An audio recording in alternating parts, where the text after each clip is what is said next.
All right. How do I do this again?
All right. Let's see. Is this thing on?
Well, we're recording.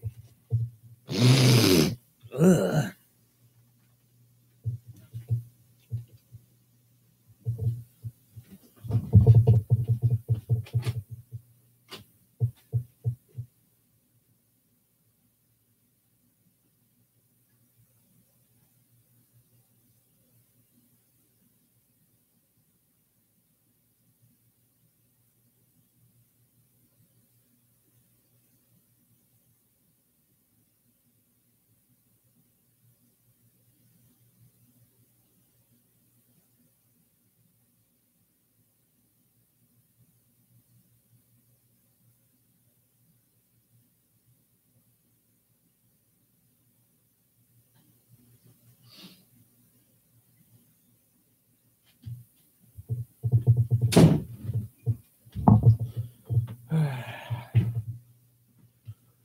Well, even if no one's here, might as well.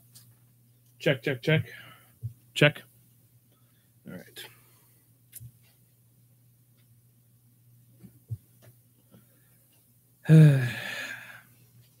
So this ain't easy to read in case you didn't know. But this letter's a multi-date letter. It starts over a period of a couple months. The first page starts off on, well, a while back. It's June the 1st, 2017, when she started writing this. So I think I saw one in here for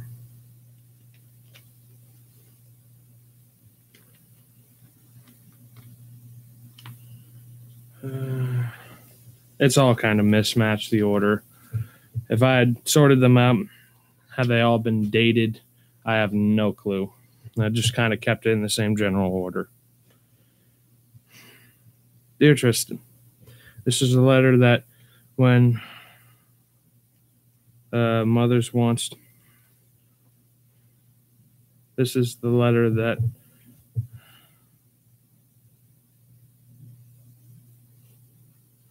when that every mother wants to write to their child, but never seem to have the time to do so. There is no how to raise a child parent guide type book, so we all just wing it and do our best and hope that things work out.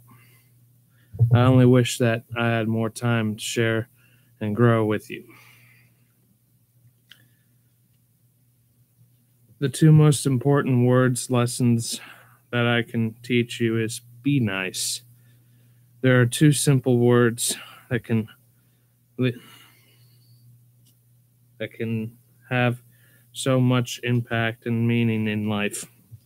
It takes very little effort to be nice, and the rewards and benefits it brings are huge. So please try to remember to be nice. I want you to know that I love you so much. I always loved you, no matter if we had our little spats on if we didn't see eye to eye. I've always loved you. I always will remember distance. I always will. Remember, distance apart doesn't mean distance in heart. I will always be watching out for you, Buckaroo. I know how much you cared and loved for me, and I always have if you don't say it. The second most important advice that I can pass on to you is the golden rule. Treat thy neighbor like you would like to be treated. It's the best. Remember the good memories and cherish them. Not so good memories, leave them so that you can just grow positively. And this is some general information regarding to stuff about life. See, auto insurance, life insurance policy, checking account, bank stuff. Oh, come on. This is more finances, services, key, house key, Doreen and taxes. That's already taken care of. Doreen, ghost accounts. This is just information in regards to who messaged me.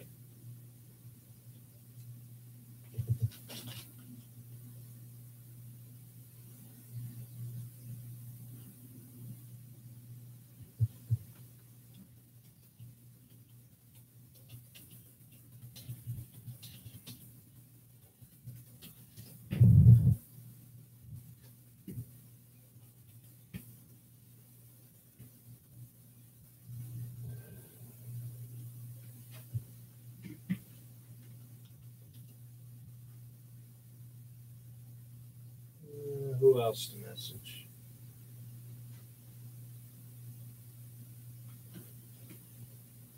Let's see. Kill that. No, this one.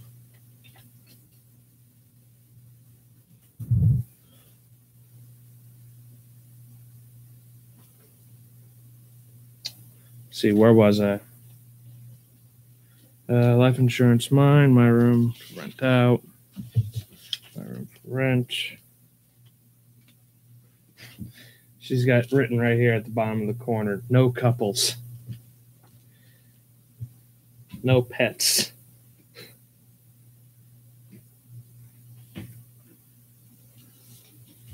I'll have to remember that if I ever have to rent my room. Well, she really thought a lot about what to do when she was gone. Oh, hey, there's people on the stream now. you might just want to start at the beginning just so you can get it, understand what's going on here. Monthly billing D, cell phone. Right. This is page 8. I mean, look how thick this stack is. She really thought of a lot. Her old phone, now mine. Keep it in service. Take it with for 3 to 4 months. Then buy another one. Family, friend, bed shoulder. No, save the phone for you to use, or Craigslist your phone. Use the minutes. Ha. Yeah, really. More stuff about banking.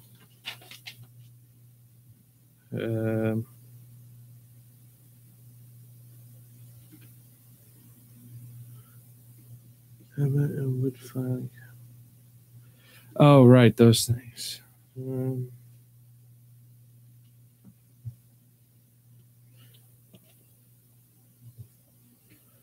All the really important papers are between the 2 cabinets. All the titles, insurance paperwork, stuff like that. But it says something about the Yoda in here. For those of you who don't know, I've got an 85 Tercel in my backyard, a Yoda that I've been wanting to hot rod. I'm almost there, bit by bit, putting that motor and transmission together. So I just need a couple more parts and a whole lot of elbow grease and time, and or money to send it to a shop to get it taken care of properly, which, because I'm swapping the rear axle, might as well.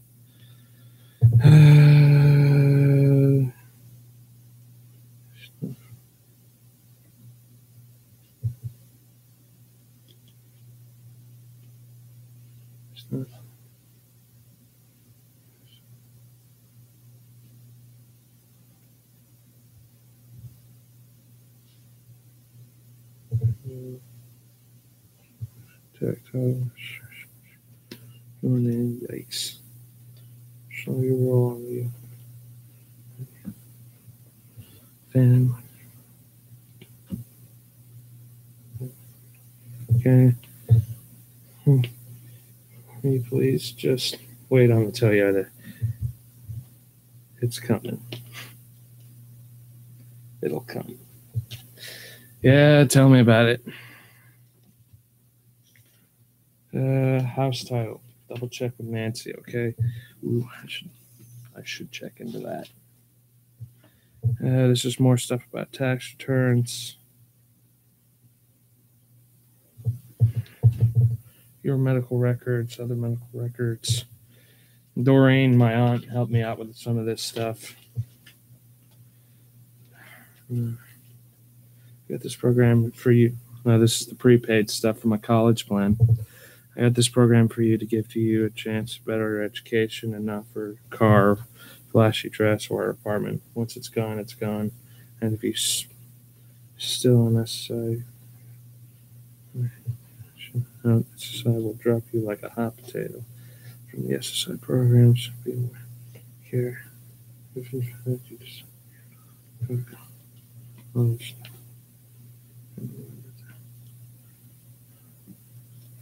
right, that's nice talking about college.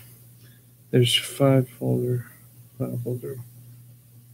Those, right, I need to look into that. Succeed. This is a request from me, which I hope you'll be able to do, and there's a reason for it. I would like you to stay in the house for 1 year before you head off to wherever it is you're going to head off to. With a bit of creative budgeting, I believe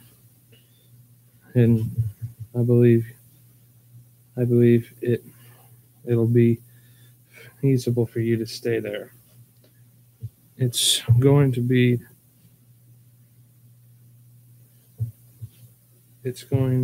to take you a few months easy to just kind of come to grips with it all. Months to Short stuff, big and small, inside and out. For you, all this stuff should not be done in haste. That is the time the biggest mistakes happen. I know it sounds like a long time, but you have to tough have to thought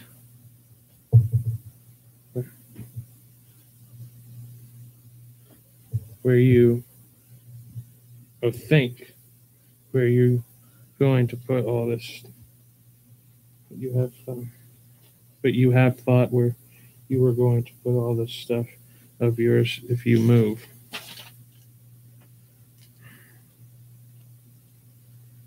So this part was written when she was at the Palms Rest Home, which, if you're in the Sebring area, avoid like the plague. If you're a full-time resident, that's one thing. If you're just there as part of the VITAS program, do not ever go there. It is a death sentence.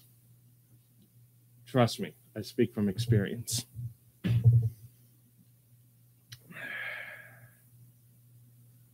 Yeah, and maybe give a like to the stream or something. I don't know. This is written Sunday, the 11th of June, 2017, at the Palms Rest Home. Death is such a messy thing. It's thought of as dirty. It's complicated, and people try to avoid it, especially here in the Western civilization. I kind of like Eastern philosophy of reincarnation, getting that second or third, if we haven't learned the second time, chance, a kind of repentance. This big black glob called death, in one respect, it's intriguing. What really is beyond? I wonder if St. Peter is beyond those pearly gates that they taught me about in Catholic grammar school. I find that I'm jumping between the two, and I'm and I am growing a detachment to tack or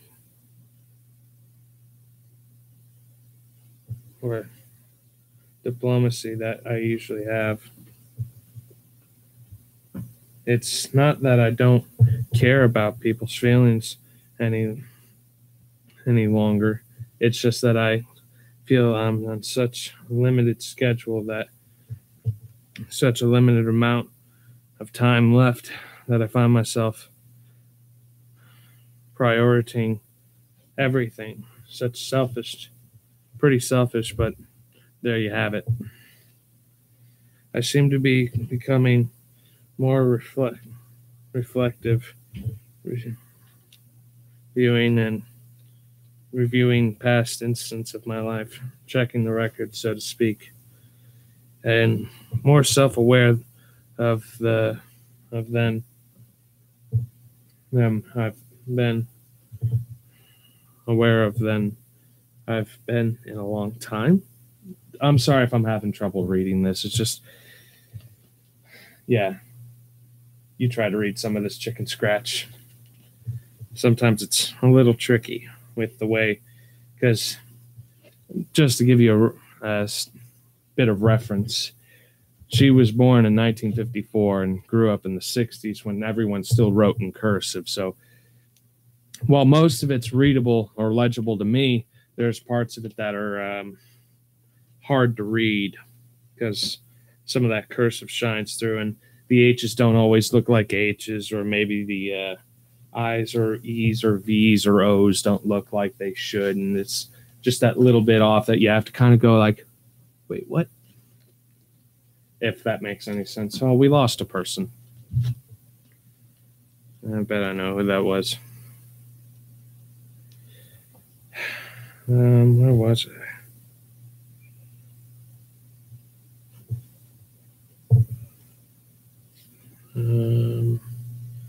Checking the records. I think am more self-aware than I've been in a long time. As long as they can control the pain, which is brutal, by the medication, I can readily and gracefully deal with this death stuff. And to give some context, when she was at the Palms Rest Home, they fucked up entirely her medical schedule. She was on a very tight, very rigid medical schedule. They not only switched around the meds, because every now and then you have to, because otherwise the incredibly powerful opioids that she was on will just build up an immunity and stop working as well. So they have to switch them up constantly. But on top of that, they did not stick to the schedule. They were just giving all the painkillers at once, because you had two types. You had long acting and short acting. And so she would either be screaming in pain, not literally, but metaphorically speaking, or off her ass stoned because she was on that strong of a painkiller. And they damn near almost killed her.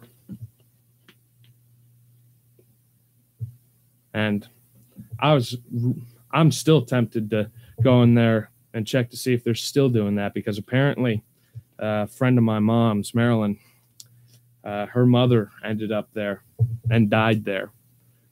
And that was 20 some years ago. Well, 21 years ago now. And apparently it hasn't changed a single damn bit. All they did was throw a coat of paint on and some reno work, and that's it. Putty and paint to make it what it ain't, as we in industry say. This is continued from the Palms Rest Home.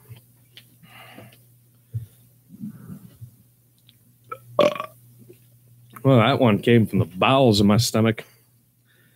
One of things. Yeah, she was probably a little loopy when she wrote this. I would like you to do is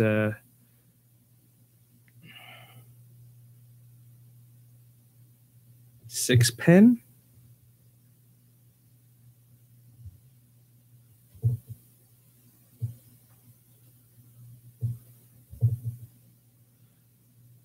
Is that supposed to be pretty up the joint? Oh. Wait, what? Is to something up. It's to set up. Jeez. Does that even look like a set to you?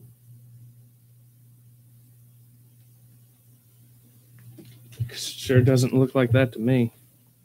A joint checking account with both, so just the two of you can pay the monthly bills, track, phone, etc. Once you get the joint accounts opened. Oh, open up. You see what I'm saying about chicken scratch?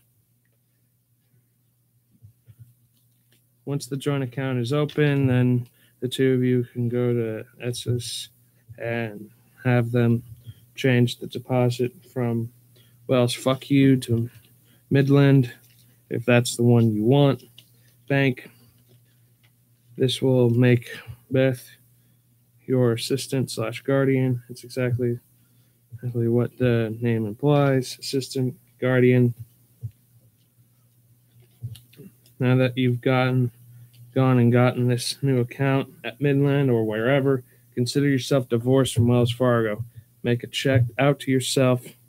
Then the exact amount is determined by how much you have in your account left in the checking account. Then the balance you should leave in the checking account should be around $30 or thereabouts to cover any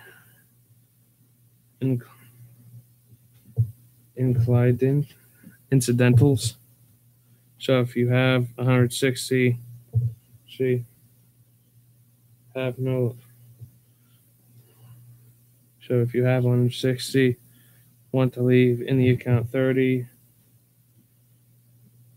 write a check for uh, write a check for 130 to yourself.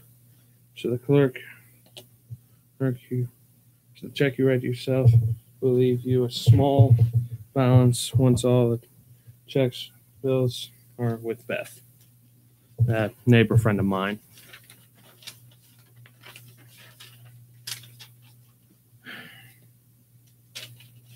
Come on. And all are cleared. Wait 30 to 60 days and then write a check to yourself for what balance is left in that account. Bring my death certificate to Wells Fargo and clear out the checking account I have with Grandpa Joe. I had with Grandpa Joe, my late grandfather. Once those two are done, you are officially divorced from Wells Fargo, like yours and my account with Wells Fargo. I'll wait the 30 to 60 days till all checks are in. Then add only then and only then write out the last check and you'll be finally freed from Wells. Fuck you. Don't let them hustle or hassle you to you at the bank because of my accounts. So that's, but make sure when you're dealing with Wells, fuck you, to bring Beth with you. My debts have nothing to do with you, and if she implies otherwise, just finish closing out those accounts. Make sure you have copies of all the papers concerning Wells. Fuck you. At this point, I don't trust them, and one single bit, write down any additional information on whether statements, on whatever statements it arrives with, and hold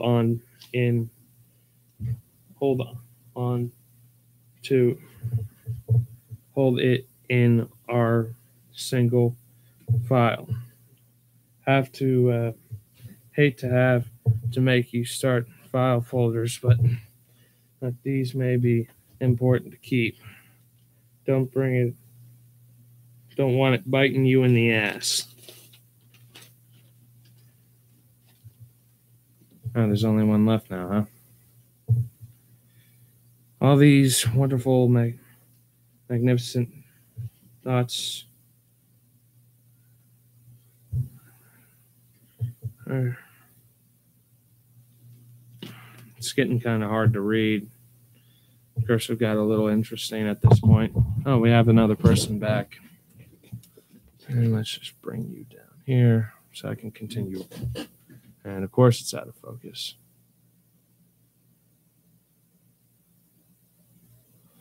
Well, at least I'm in focus now.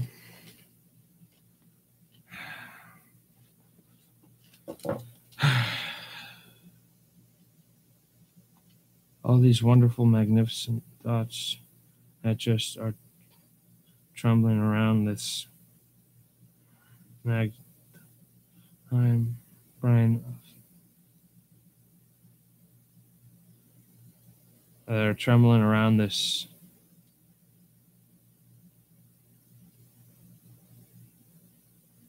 ragtime brain of mine.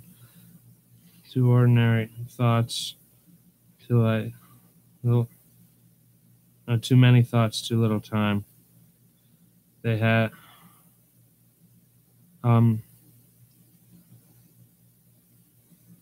have thoughts to pass on to you.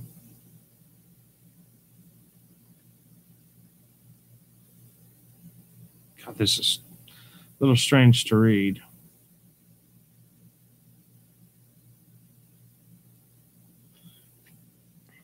Be proud, but don't be arrogant. Be happy with what life gives to you. Sometimes that all sometimes that is as good as it gets.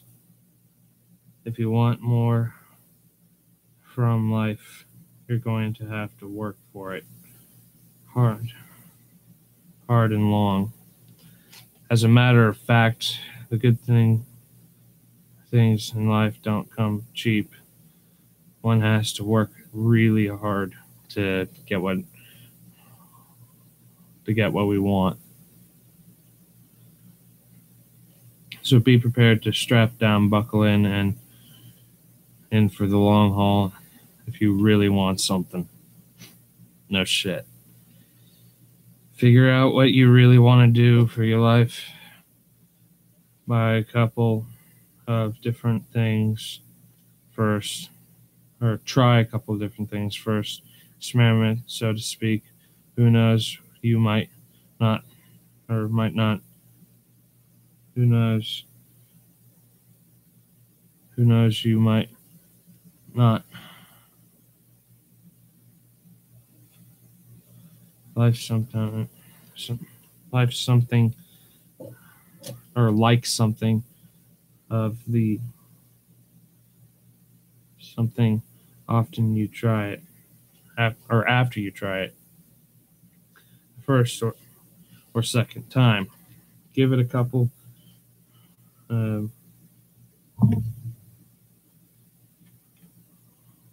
twirls around the swirls around the dance floor, and if by the fourth dance it doesn't work out, maybe try something else. Once you figured out what you like, and go at it with very serious gusto. Zoom, zoom, zoom.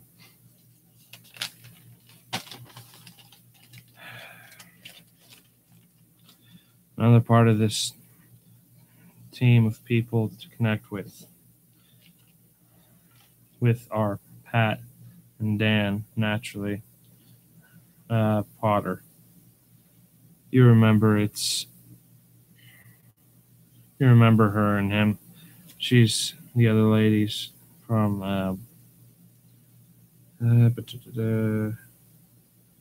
Need advice, Dan or Pat.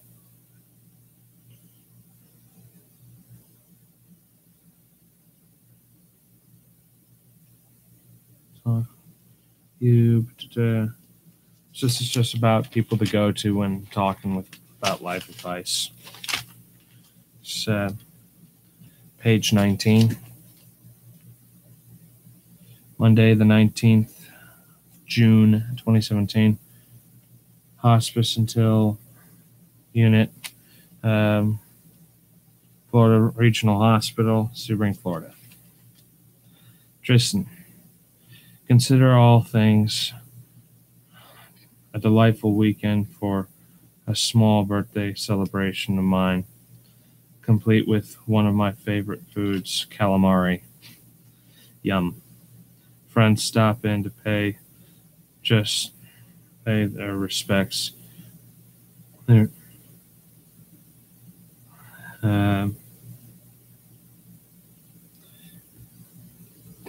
Close, Chase,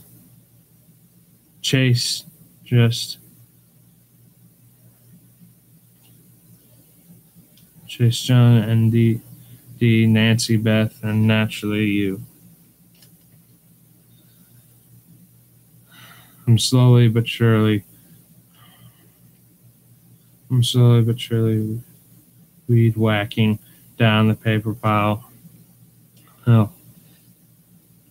Now that I have a rush priority, I'm not so much into hoarding paperwork anymore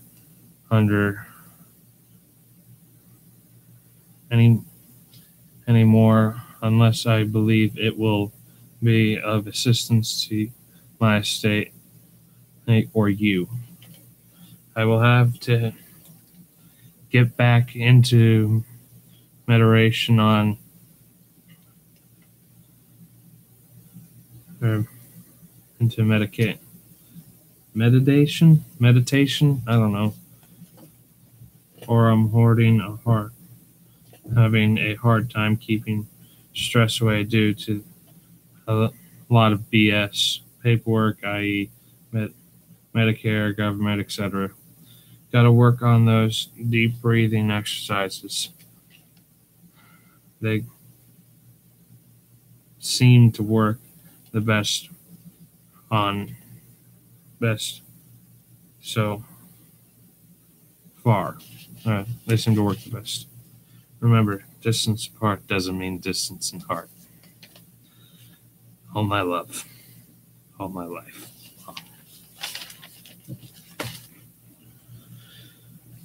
July the 7th, Florida Hospital, Sebring.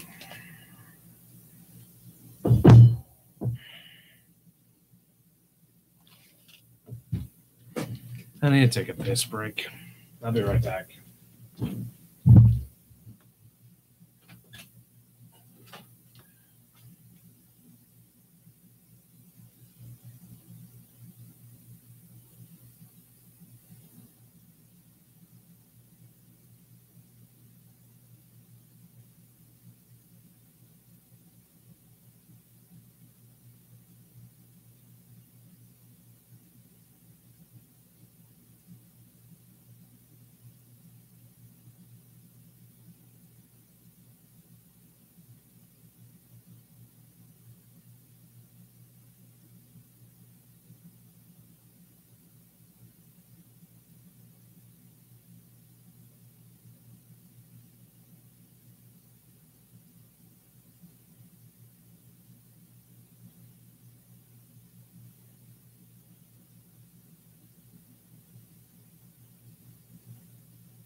Where was it? My dear son Tristan. And yet here I go again. To another... To another facility. Let's see how this one goes or pans out.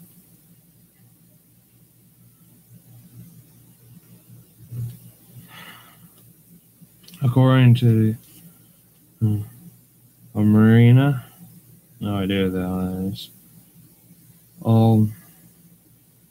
Okay, Nancy.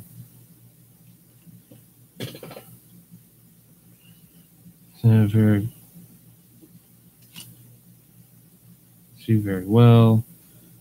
So I'm kind of looking forward to a new look, a new change, and fresh start, and perhaps a better window view. Yeah, in case you guys didn't know, at one point she was in the third floor hospice unit at one of the hospitals, and all it really was a look across one of the lower rooftops for the second story. Wasn't that great of a view. Kind of shit, if you ask me. A new change and a fresh start, and perhaps a better window view.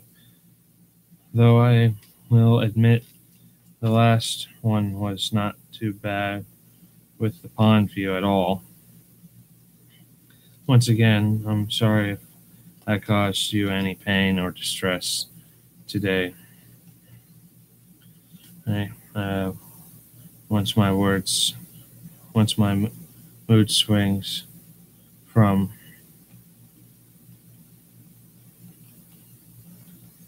last night, seems things have been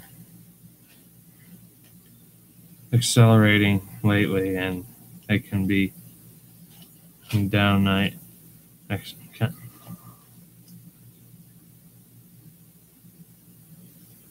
Can be downright scary at times, especially when you're dealing with them alone.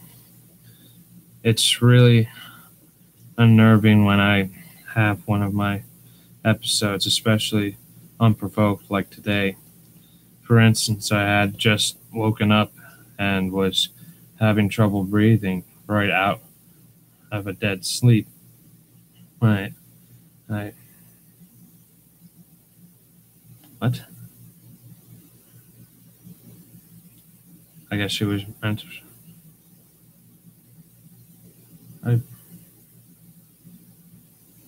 I bing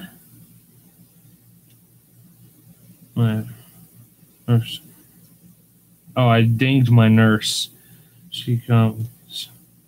She dings the respiratory therapist who. Oh, rings. That is one interesting looking R. I'll tell you what. It is just. That is one strange looking R.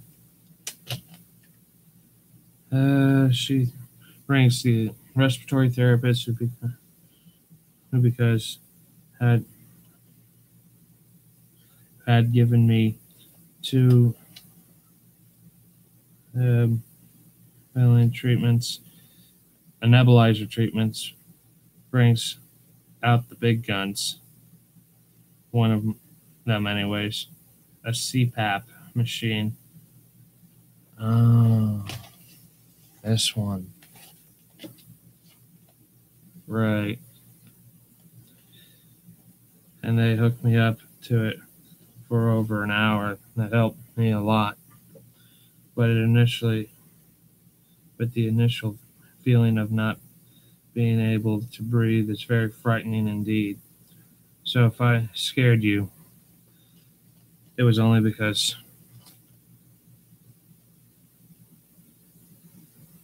I myself was. Don't fall apart on me now. Myself was scared. So please, excuse your poor condition. Condition of another one she does. Get pee. Excuse the poor condition of your mother when she gets the pee scared out of her. I'll try not to do it again, and then have you walk in as I had sat back in bed for my cold dinner with you upset and my upsetness. That was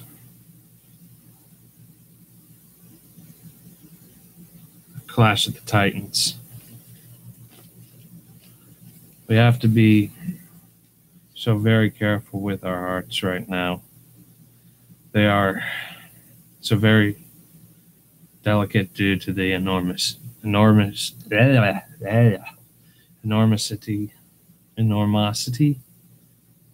of this heartfelt emotion. Our strength together will help us grow together so that when the bonds separate, they both will be as strong as they were when together. Be strong, girl, my son. I know, my buckaroo. But she wouldn't use that so damn much. Oh, come on. Don't do that. Stupid papers. Come on. Cut me some slack there, motherfuckers.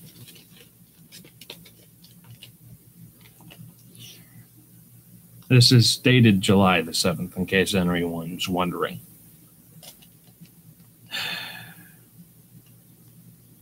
I have to be...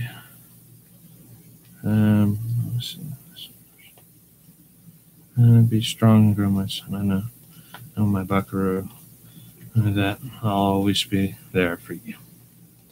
Watching you, watching for you,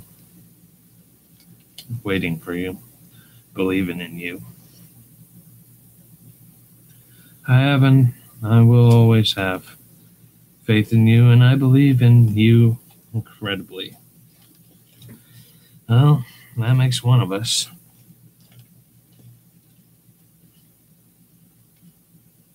I believe in you. I have an incredible mind, all that. It's fruitful imaginations. You can shame Bill Gates. Go get an tech. Me shame Bill Gates. That's a laugh.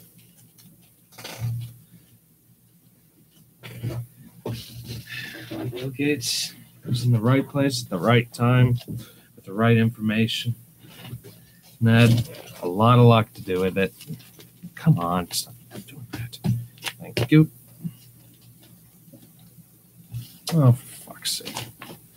Damn, this is always happening to me with my stupid headphone cord. Look at this. From here to here. And then I'm on a short leash over this side. Now I can actually hear you. Quick disconnects can be such a pain. Something about Bill Gates. Go get them, kid. Well, gotta go. Dinner is going to be here shortly, and I have to pack up before they pick me up to bring me to the other to the Good Shepherd. Love you lots and lots. All my love, all my life. Just gotta use that same line again.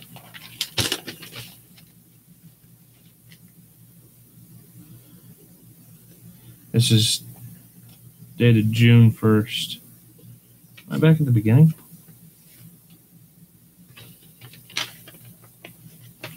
I think I am. I guess she stopped writing it, Good Shepherd. Why did it really take the better part of an hour?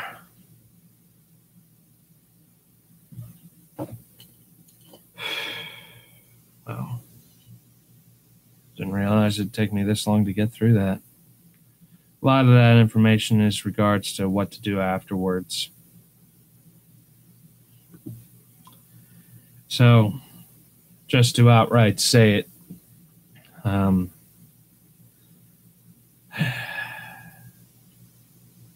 let's start from the beginning. My mother was born June 16th, 1954.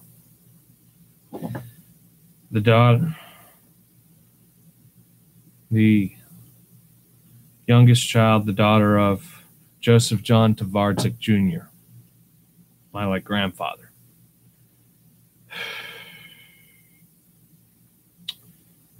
She passed November, just the Thursday before Thanksgiving. Thursday, November, when was it? I want to say the 12th or the 16th. I want to make sure.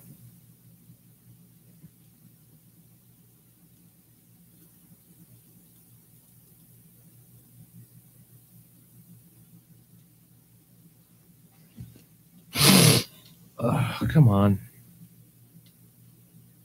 Let's go back to November. Yeah, November 16th. She was pronounced at about 5 in the evening.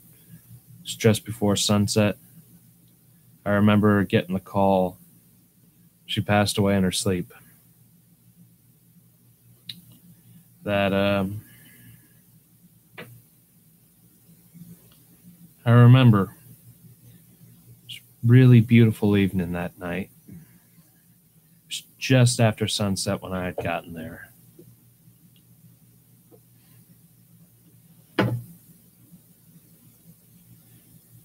In this past year, she had her first attack about this time last year. And when she went to the doctor, she was given 6 months.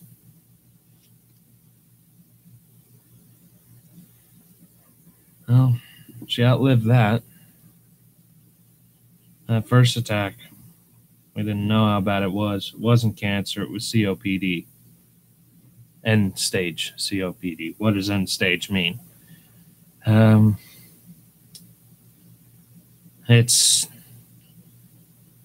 Let's first go over what COPD is. COPD specifically targets the small microscopic sacs that transfer oxygen into blood and CO2 out of blood in your lungs. What COPD specifically does is it targets those sacs and gunks them up, sort of like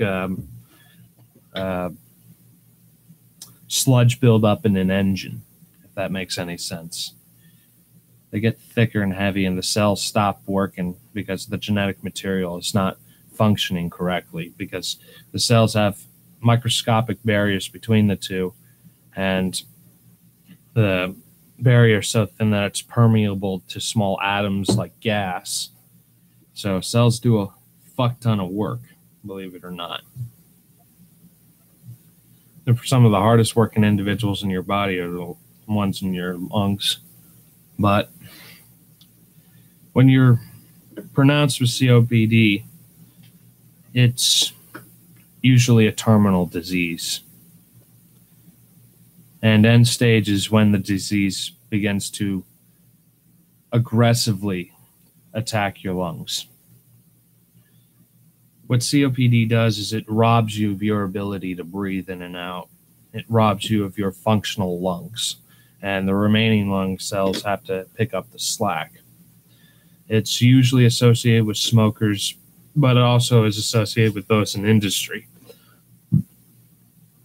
From like before the mid-'80s, when the EPA really started hounding down on certain safety regulations along with OSHA. And Mom being both, at one point in time in her life, she was what is known as a bright worker. She did all the wood trim on boats and boatyards, along with my father. And that's how she cut a living, cut her teeth doing that for many years. It's fairly straightforward and pretty straightforward going. And she made good money, $25 an hour, which is, for late 90s, early 2000s money, was pretty fucking good.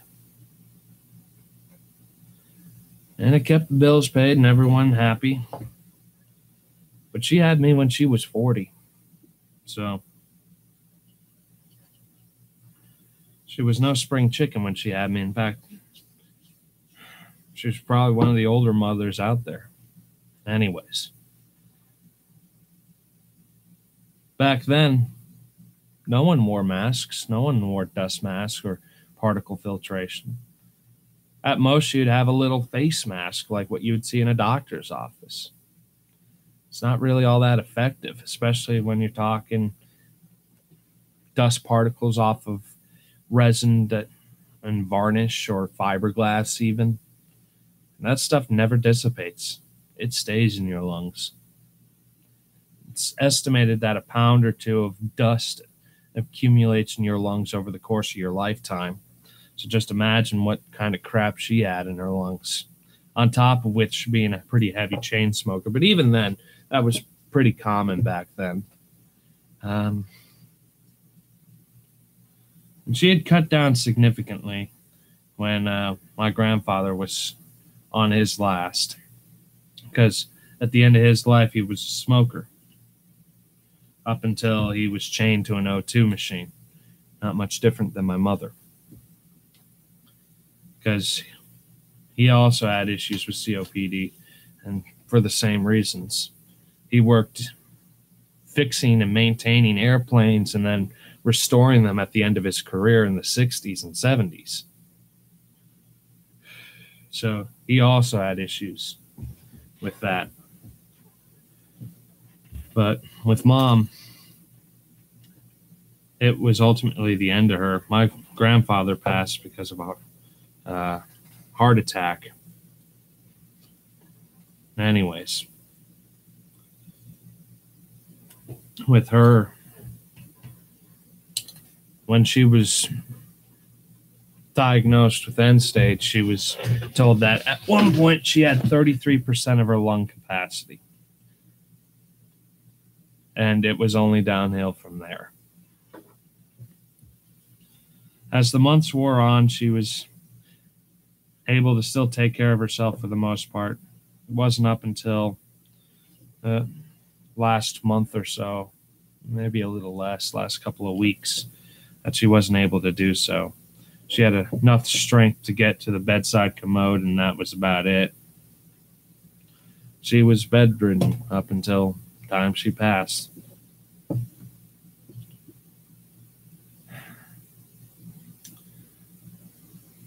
And that last week or two was probably her roughest time of it. Had a lot to do with the fact that she just didn't have the strength anymore. And I chalk that up to her not being as active. I understand that not having the breath to do it.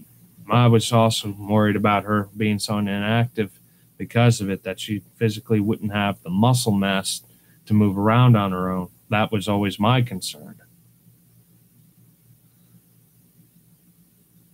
And yeah, that was always something that bothered me right towards the end, that she could no longer move on her own.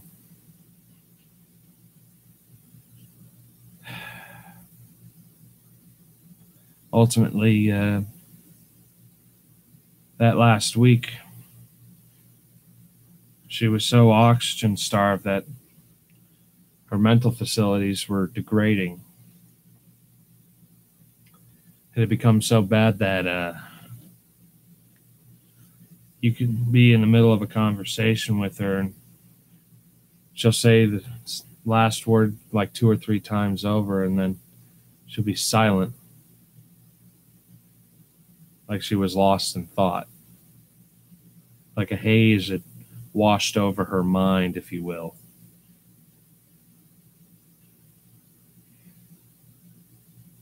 That wasn't easy. And then that last week, while that was happening, she really started sleeping a lot. She started forgetting to eat. The doctor said it was respiratory failure. That's what the official cause of death is, but I think it had a little something else to do with her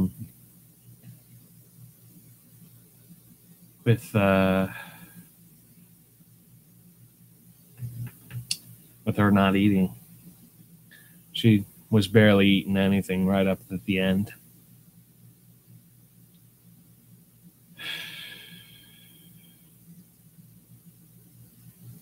And it hasn't been easy.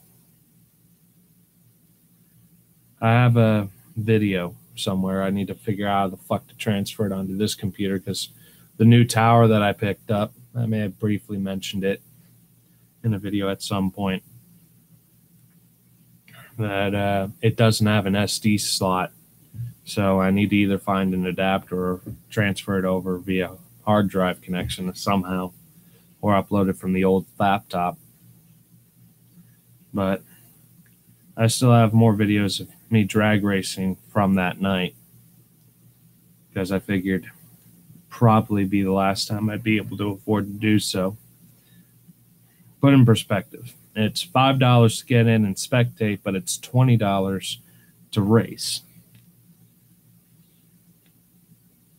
which isn't too bad, all things considered. But it gets pricey. That's $10 a week that is guaranteed gone if you're going to drag race all the time, because they only do it once every 2 weeks, which sucks.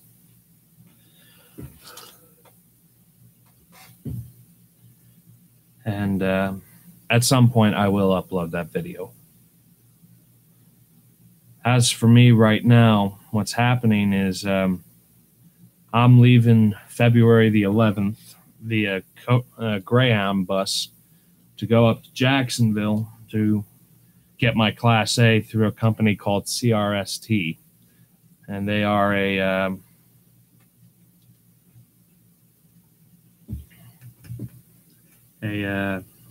lower continuous 48 state trucking company.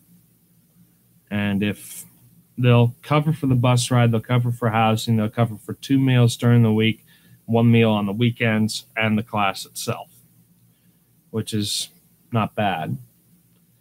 And going this route with them paying for the class, which is not a cheap class, by the way, it's means that I have to sign a contract saying I will only work for them for the next 10 months, which is a guarantee. That's stability I desperately need, because at this point in time, I am not getting any income. I'm currently, at this moment, living off of SSI. So the best case scenario for me is that in 5 weeks' time, I'll be earning my first paycheck, assuming. Now, the class itself, I could have either taken a 3.5-week class up in Cedar Rapids, Iowa, and learned on an automatic in February, or I could have gone to Jacksonville, taken a 4 weeks class, and learned on a manual. Automatic versus manual, I like manual better because if you get a manual, at the very least you can drive all trucks instead of just a few, even though most of their fleet's going automatic, which is a little on the sketchy side. I don't approve personally, because something like a truck, you need gears and lots of them, especially going up an icy hill or going down an icy hill.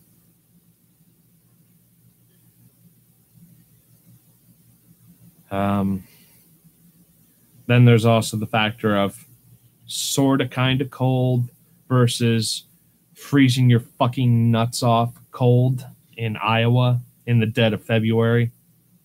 Nah, I'm good, fam. I think I'll go to Jacksonville.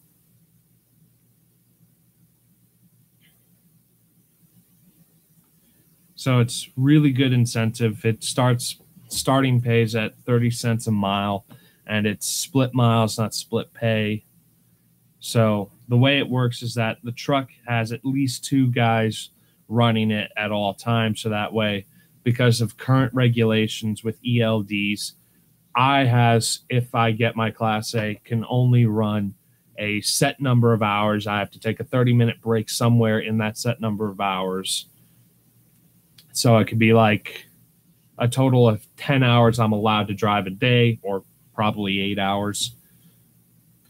So, for instance, what normally a lot of people recommend, or at least what the government recommends, is 4 hours on, a half hour off, another 4 hours on, and then I'm mandated to take 10 hours off completely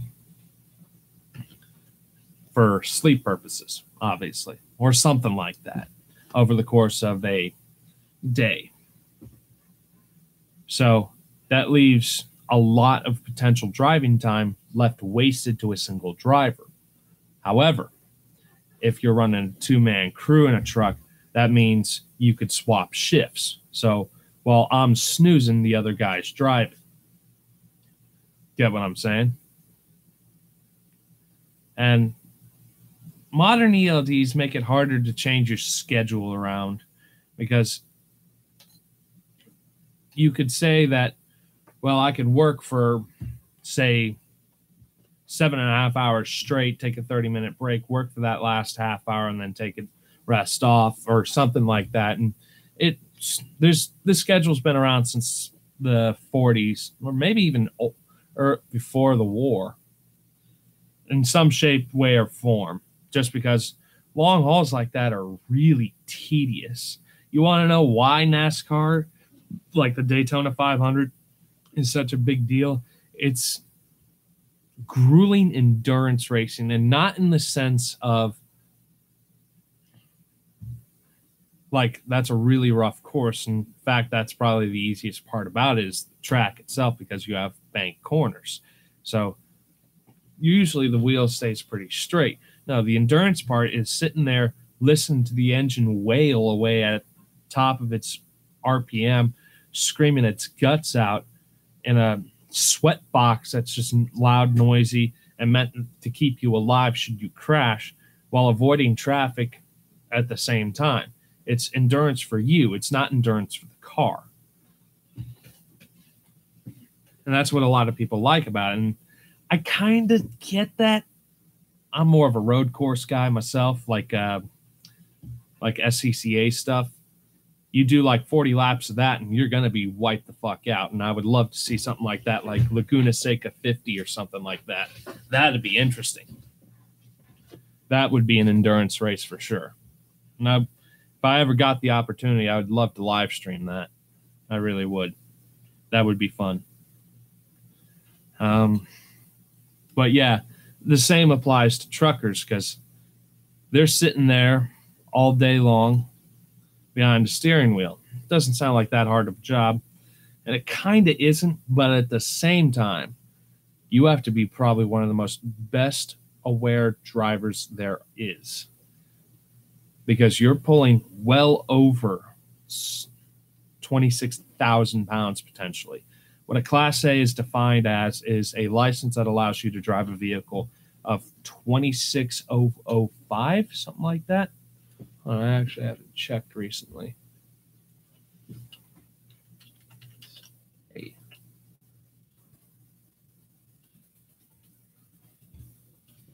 It's like 26 and some odd number behind it, like 26,806 or something like that. It's really weird. And above. Let me move the mic out of the way so I can see the other screen. If you would load.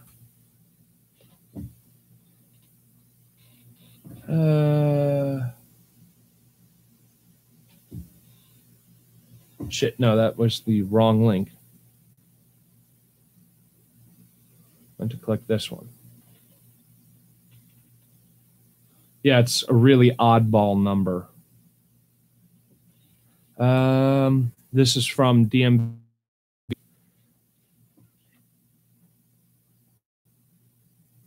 If I could get the technical specifications. Because I'm going for my Class A CDL.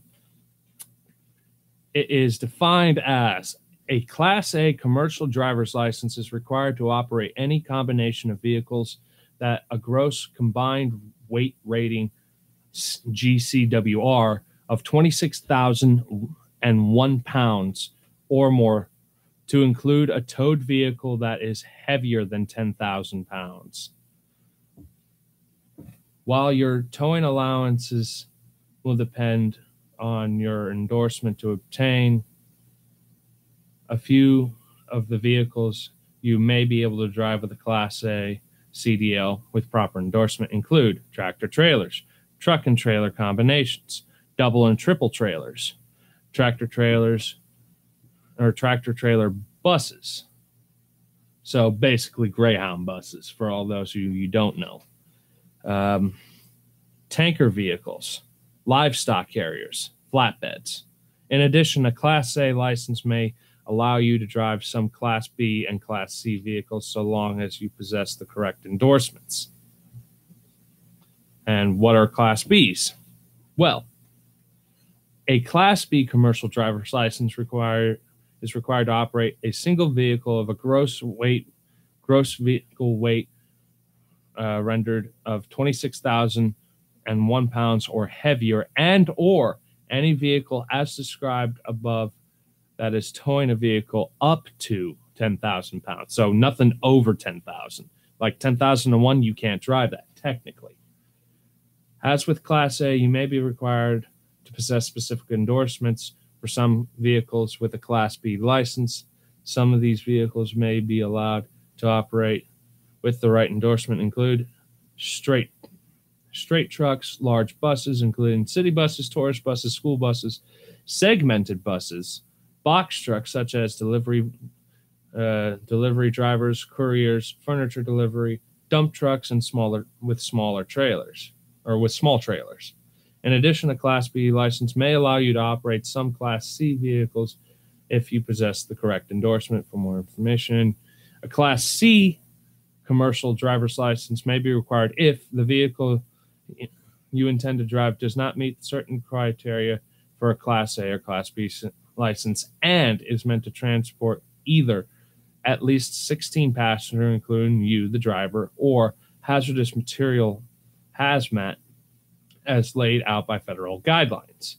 For example, examples of these might be examples you might be able to operate with a Class C CDL with proper endorsement include small hazmat vehicles, passenger vans, combination vehicles not described in Class A or Class B. Example, a small truck towing a trailer. And that's what Class A, B, and C is. I'm going for my Class A because that is going to be the one that I'm going to be using the most. Now that we've gotten the license stuff out of the way, what does this mean for me? Well, the company I'm going to be hopefully working for in the next month or so is CRST. Again, they are a 48 lower 48 continuous state company. So their priority is shipping. And the majority of their business comes from Amazon, FedEx, and UPS, if I'm not mistaken. Won't swear to that. I'm basically not the guy working for UPS, driving the semi from the site, from the hub to the delivery site. I'm the guy that brings it to the hub that then gets sent out to another hub. I'm basically hub to hub. So I pick up an empty trailer at, say, Jacksonville, let's say, and I have to go up to Atlanta's hub, drop that off, pick up a full trailer, and run that over to, say, Kalamazoo, Michigan. Then I pick up an empty at Kalamazoo, and I could be running over to, say, Sacramento. And from Sacramento, I pick up another empty after dropping off a full at, say, Phoenix, and then run to Austin with a full trailer, and then pick up, say, another empty and go to the next location if it's not there to pick up the next load, and do that on and on and on and on for 3 to 4 weeks. So I'll be out on the road in a 2-man crew 3 to 4 weeks potentially. Now, I could be also part of a 3-man crew. Now, how that works is a 10-20 setup. That means you're 10 days off, 20 days on. And every 10 days, a new person joins the rotation. So to put it bluntly, every 10 days, there's a new person joining of the 3-man crew. And one person's put onto his 10 days off. And while, to put an example, person A picks up person B. Person A's already got 10 days running. Person B is replacement for person C, who already spent their 20 days on. Person B has yet to spend their 10 or 20 days for their next work cycle. After 10 days, person A is let off and person C is brought back on. At this point, person B has already got 10 days, and so on and so forth. Person B then spends the next 10 days with person C, and person A comes back on to replace person B. At this point, person C's got 10 days on, but still has another 10 to go, while person A has still got a full 20 ahead, and person B's already off for the next 10 days. And this will rotate and rotate and rotate, and this ensures that there's always 2 drivers in the truck to ensure that full time the truck never stops moving in order to get to its location. So my guess is that there's going to be 2 ELDs in these trucks, and thankfully they're newer trucks and they're all company owned and maintained, and there's going to be a company slush card, as I've been calling it, given to each member that gets in with the company, and those individuals have access to a card that'll pay for gas, probably food, and stop breaks, because, you know, even truckers need to take a shit sometimes, and these trucks may not be equipped with onboard toilets. Get what I'm saying? And I have really no complaints about that. It sounds like a pretty nice gig to me. And upside is I get to see the country from the perspective of someone else's dime. So I never have to worry about paying to see the Rocky Mountains or the deserts of Utah or Grand Canyon or something like that. Well, maybe not the Grand Canyon, but you get what I mean. I get to cross the Mississippi on a regular basis and get paid for it, which is pretty cool. And from what I understand, pay starts out pretty good at 30 cents a mile. Now, I mentioned split miles before. What that means, in a single day, the total number of miles that the truck has driven, not if person A or person B have driven X number of miles, they've earned that amount of money per X number of miles that they've driven. No, it's the total number of miles that the truck itself has driven, split in half, because there's always two drivers. So I could run 300 miles. The other guy could have run 700 miles. The truck has driven 1,000 miles between the two of us. But I still get paid for 500. He still gets paid for 500. Following along?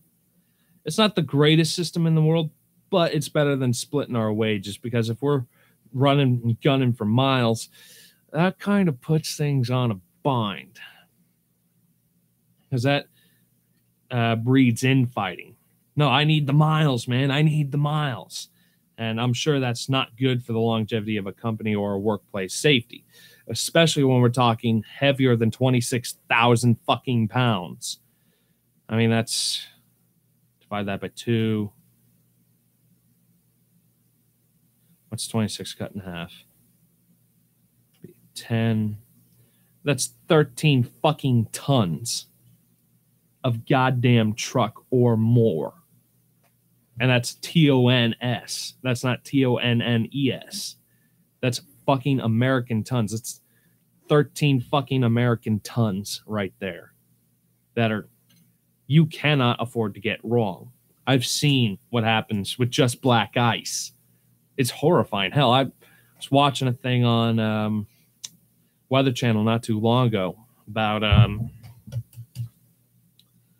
this big pileup somewhere in the Northeast. No, it was the Midwest, my bad.